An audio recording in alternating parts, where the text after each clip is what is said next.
Hey, I'm going to be going over 30 insurance terms in less than 30 minutes. So let's get this show on the road.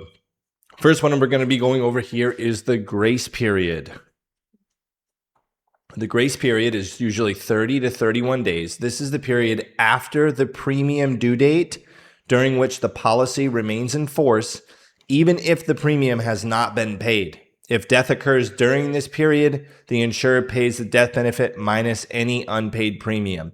So the grace period, think they're giving you a grace on missing your payment. So even if you don't pay your payment by the due date, you still got 31 days to 30 to 31 days to make that payment before your policy lapses. Boom, let's go next. Incontestability. Next one, incontestability. After the policy has been in force for a specified period, typically 2 years, the insurer cannot contest the policy or deny claims based on material misrepresentations in the application, except for non-payment of premiums or fraud. So the incontestability means that if the insured files a claim, typically after 2 years, the insurance company has to pay it no matter what. So like for life insurance, if someone dies in the first 2 years of having that policy in force, typically the insurance company will contest the claim. They'll challenge it. They'll challenge its validity, because if they thought the person was going to die in 2 years, they would not have approved them anyway. So they'll challenge it. If it's after 2 years, they can't challenge it. That's what incontestability means. It means they cannot contest or challenge the claim. Let's go next. Reinstatement. So reinstatement is when your policy lapses and then you get it back in force. So this is the process of putting a lapsed policy back in force. Generally requires evidence of insurability, payment of all back premiums plus interest, and repayment of any outstanding loans. Typically must be done within 3 to 5 years of lapse. A new contestability and suicide period begins. So you have to prove that you're still insurable. You have to pay any premiums that were due since the policy lapsed, plus interest, and repay any loan balances if you had a loan against cash value. Usually it has to be done within 3 to 5 years of the policy lapsing. A new contestability period, what we just covered, you have 2 years they can contest the claim. It doesn't mean they're not going to pay, but it means they can challenge it. And you also can't commit suicide for 2 years after it's reinstated. And you shouldn't anyway, but they will not pay the claim if it's in the next 2 years after reinstatement. Entire contract. So this states the policy and the attached application constitute the entire contract. No other documents or oral statements can modify the contract unless an executive officer signs the change. This protects consumers from undocumented promises. So what this says is that the policy and the application is the entire contract between two parties. Nothing else can modify the contract unless an executive officer signs the change. Now, obviously, there are cases potentially with fraud, right? Like if an agent straight up lies to somebody in a text message, and then they send someone the policy, and like the person's just under the assumption the agent's telling them the right thing, or they have a question about it and the agent lies, then that could create some sort of criminal issue here. But what this is there's a legal principle in contracts that says the entire contract is the policy, in the application, in any amendments, riders, and endorsements. Pardon the interruption. If you are finding value in this video, please click the link in the description of the video and check out the courses that we have to offer. We have the absolute best courses out there in the entire country to get you passing your insurance exam on the first try or the next try. So check them out. We are approved in all 50 states for continuing education or pre-licensing wherever it's necessary. And we have everything. We got AI practice exams, AI flashcards, live sessions. You got vocabulary lists. All the text is optimized with AI to be as readable as possible. We have more videos than any other course out there. So check the link in the description. Also subscribe to the channel. Misstatement of age and sex. Or they could say age or gender. This is saying that if someone misstates their age or gender, the death benefit is adjusted to what the premiums would have been or would have purchased at the correct age or sex. This is not grounds for voiding the policy. The insurer simply pays the adjusted amount. So if someone says if someone was a man at birth and they transition to a woman, the insurance company is going to pay the claim out as if they're a man. They don't like care about that. So they're going to pay as whatever the person was at birth, or if the person like misstated their age and they die, then the death benefit would either be higher if they were actually younger than they said they were, or lower if they were older than they said they were. If this is after death. Okay, primary and contingent beneficiary, the types of beneficiaries, primary and contingent beneficiary. The primary beneficiary is the first in line to receive the death benefit. The contingent or secondary beneficiary receives benefits only if the primary beneficiary dies before the insured or cannot be located. Easy one there. We're on a roll, guys. We got a minute here. I'm seeing a timer. I'm at 5 minutes and 13 seconds. We're at irrevocable versus revocable beneficiary. All right. A revocable beneficiary can be changed by the policy owner at any time without the beneficiary's consent. An irrevocable beneficiary cannot be changed without that beneficiary's written consent and has vested rights in the policy. So revocable means it can be revoked. The policy owner can change it. Irrevocable means the policy owner cannot change it. Common disaster clause. This is very important. You'll probably see this. You'll probably see a lot of these on your exam. You definitely will see a lot of these on your exam. Common disaster clause. This addresses situation where the insured and the beneficiary die simultaneously or in the same accident. Typically requires the beneficiary to survive the insured by a certain period of time, like 30 to 60 days, to receive benefits. Otherwise, the proceeds go to the contingent beneficiaries.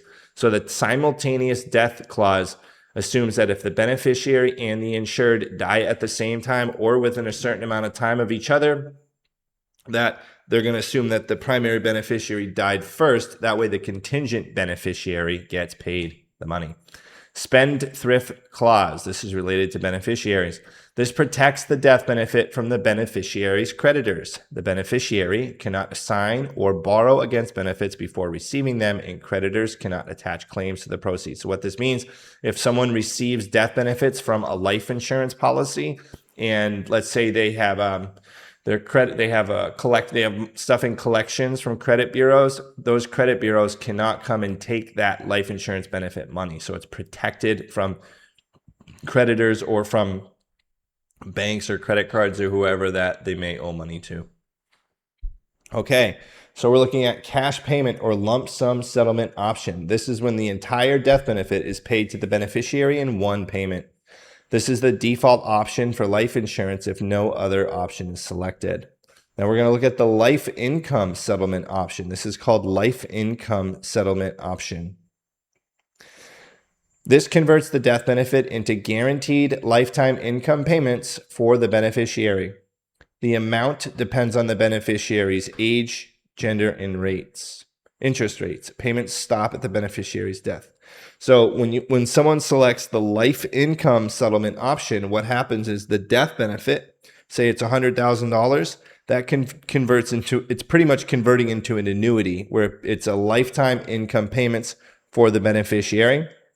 Amount depends on the beneficiary's age, gender, and interest rates. So how old are they? What's their gender, meaning how long do they think they're going to live, and what are the interest rates? Because based on that, they will be able to project how much money they're going to pay them. The payments stop at the beneficiary's death. So the insurance company has to take age, sex, and interest rates into consideration because that's going to determine the age and gender determine how long they're going to predict someone to live, and then interest rates determine how much the insurance company is going to earn off of that benefit sitting there before it's paid out. So, yeah.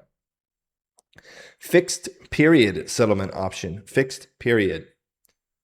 That again, we can slow down a little here. We are ahead of pace. Okay. Fixed period is where the death benefit is paid in equal installments over a specified time period. So 10 years or 20 years. If the beneficiary dies before the period ends, the remaining payments go to a successor beneficiary. So think of it like, you know how in the lottery you see people, they can either get like the lump sum or get payments over time. It's the same thing for life insurance benefits. They either can get a big lump sum or they can get installments over a period of time. And usually the installments, because of interest rates, right? That what happens is someone dies, the life insurance company ends up holding that money, and that money earns interest. So as they're paying that money out, the person receiving, the beneficiary is receiving payments plus a little bit of that interest. So they end up receiving more over time. And then this is a good way to make sure that someone doesn't just blow through all the money right away. Okay, non-forfeiture options. This has to do with whole life insurance. This is cash surrender value. This is the amount the policy owner receives if they completely surrender or cancel their permanent insurance policy. It's the policy's accumulated cash value minus any surrender charges and outstanding loans. So this could also apply to universal life or adjustable life, any policy that has cash value. So basically, the cash surrender value says, hey, if I cancel my policy now, how much money am I going to get back? And it's the cash value minus any charges and outstanding loans. Okay, extended term non-forfeiture option. Extended term non-forfeiture option. This uses the policy's cash value to purchase term insurance for the original face amount. Coverage extends for whatever period the cash value will buy with no further premiums required. So this uses the policy's cash value to purchase term insurance for the original face amount. Okay, so basically what happens, so say someone has $50,000 in cash value and it's a $500,000 whole life policy. They can say, hey, I'm going to use this $50,000 in cash value to buy a $500,000 term policy. For how long will this policy last if I give you $50,000 right now to buy the policy? So it buys a term policy equal to the face amount of the whole life policy, and that policy lasts for however long the cash value would buy a term policy for of that death benefit based on that person's age at the time. Okay, next we have reduced paid up insurance. Reduced paid up insurance. Oh, whoa. So reduced paid up insurance, this is a non-forfeiture option. This is again for policies that have cash value. This converts the policy to a permanent paid up policy with a lower death benefit. No more premiums are due, and the policy remains in force for life with the reduced face amount.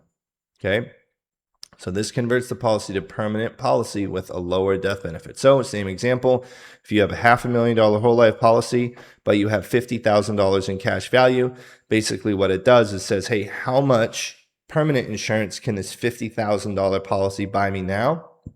Let's say it's $75,000 of whole life. And because it's going to buy more than that dollar amount of the cash value, then maybe they buy a $75,000 whole life policy with that $50,000 in cash value, and they never have to make a payment on it again. All right, policy loans. This has to do with loans and withdrawal options. We are about halfway through here, folks. All right, so this is where the policy owner can borrow against the cash value while keeping the policy in force. Loans accrue interest, and any outstanding loan balance plus interest is deducted from the death benefit if unpaid at death. So the way that this works is if you have cash value in a whole life policy, that is a value. It is something that is worth something, and you can take a loan against that value.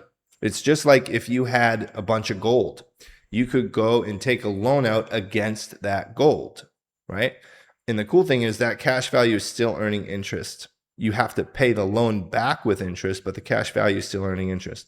Same thing as if you have a house and you take a home equity line of credit. This is like an equity line of credit on your life insurance policy.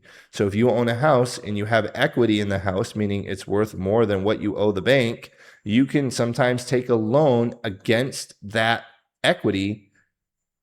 And yeah, it's called a home equity line of credit. So you can do the same thing with whole life insurance where you take a loan against it, and the loan is with the life insurance company.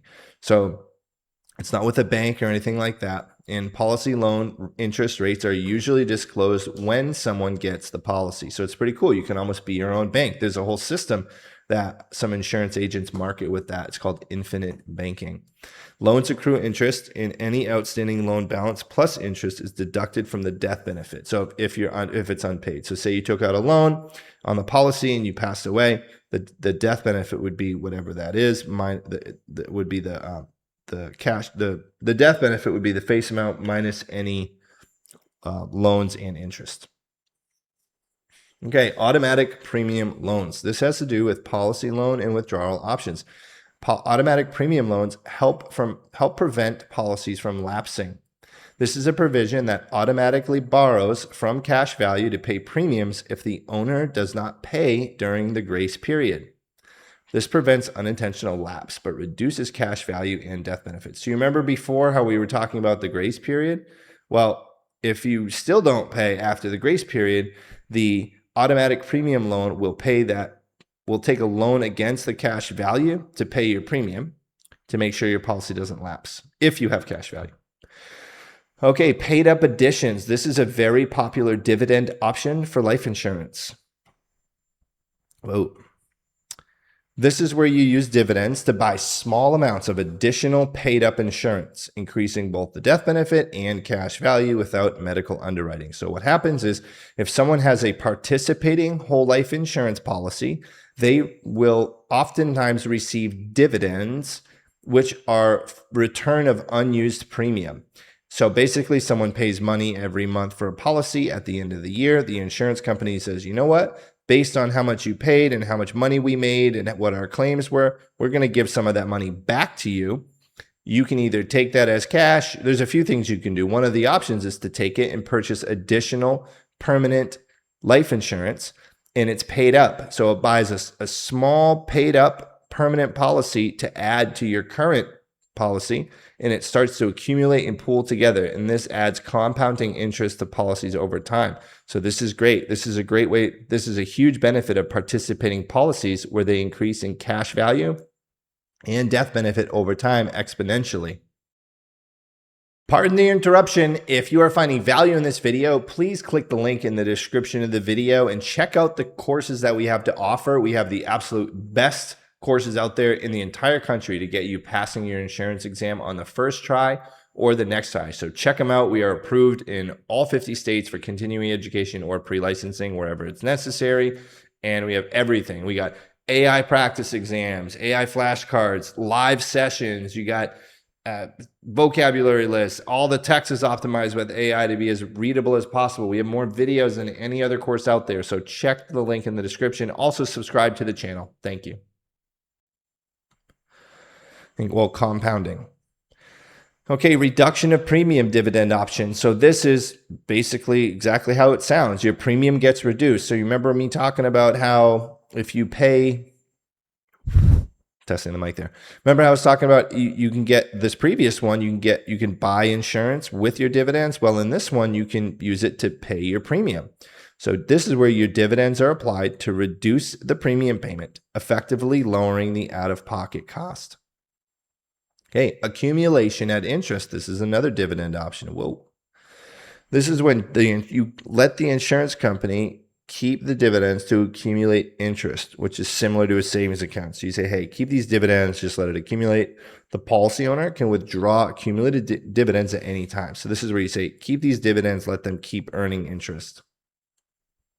Typically, the best option from what I've seen in policies and how they're structured is the paid up additions. That's what most people opt in for. Question, waiver of premium, disability riders. Okay, so we're moving on to riders now. Riders are a big part of your exam.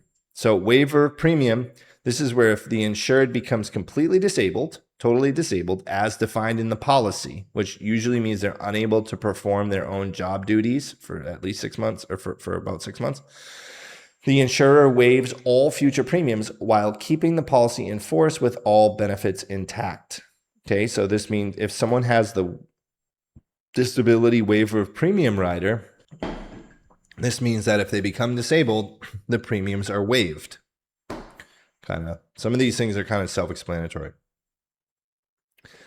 Wow, we are on a roll here, guys. Love it. Disability income benefit.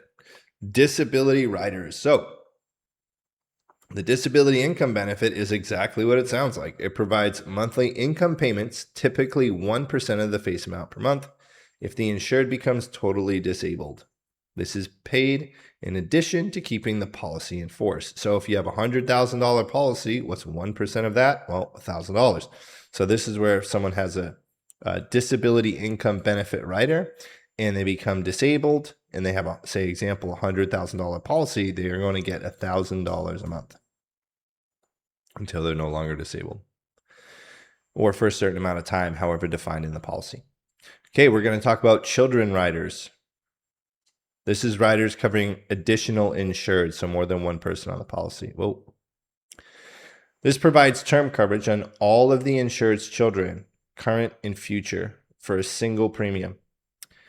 Coverage is typically a modest amount, like $10,000 to $25,000, and often convertible to permanent insurance at age 21 to 25. So what children insurance riders do is they provide additional term coverage on someone's children. It's usually just a single premium or a flat amount per child, and it will give them a set amount of insurance.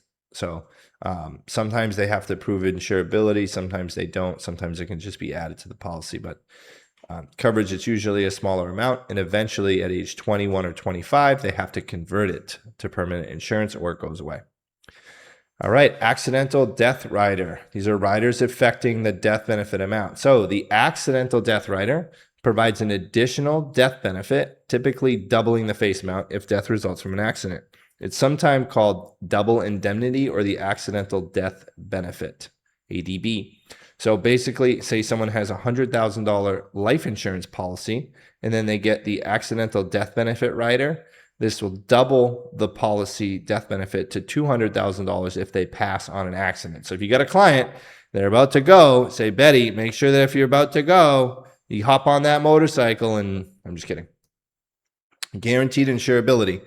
Riders affect, that's another one. So this guaranteed insurability rider allows the insured to purchase additional coverage at specified future dates or events like marriage or birth of a child without proving insurability. The amounts and timing are predetermined in the rider.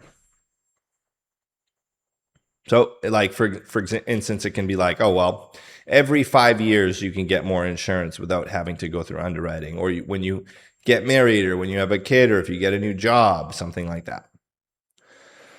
Okay, accelerated living benefit. These are the riders that affect, one of the riders that affect death benefit amounts. So this allows the insured to access a portion of the death benefit while living if diagnosed with a terminal illness, typically 1 to 2 years to live, catastrophic illness, or chronic illness requiring long-term care. So a lot of them, in my experience, an example will be like, hey, if you become terminally ill, then we will advance you the death benefit before you pass. Okay. And the reason why they do this is because if someone's that sick, they want to get them the money ahead of time, and they don't want them to have to try to sell their policy and then they get a smaller amount. So like say someone is nearing death and they're terminal, and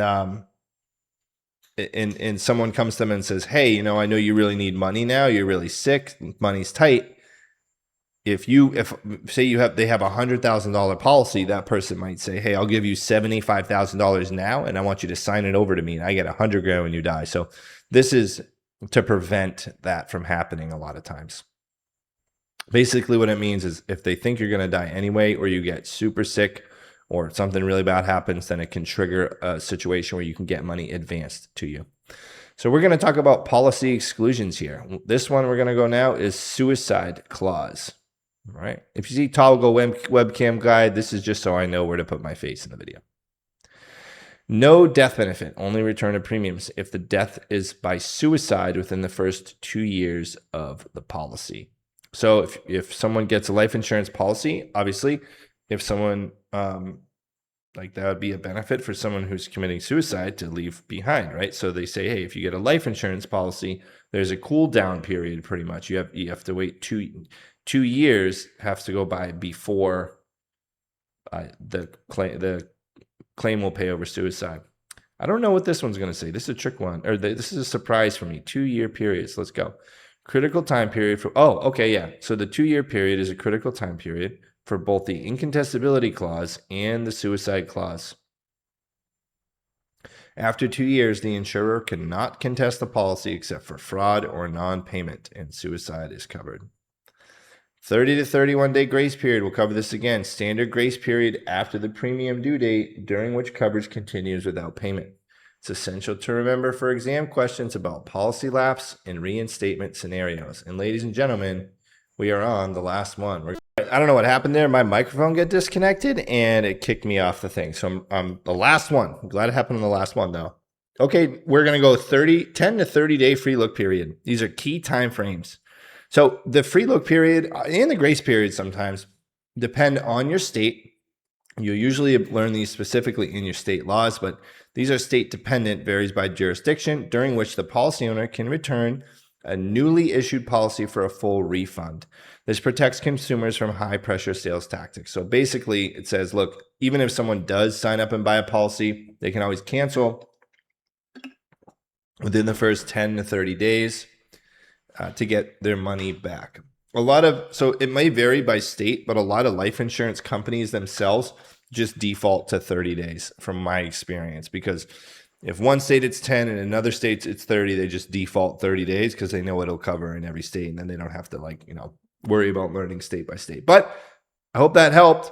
Let me know if you enjoyed 30 insurance terms in 30 minutes or less, and make sure you subscribe to the channel, watch the next video, and click the link in the description of the video if you're interested in our courses.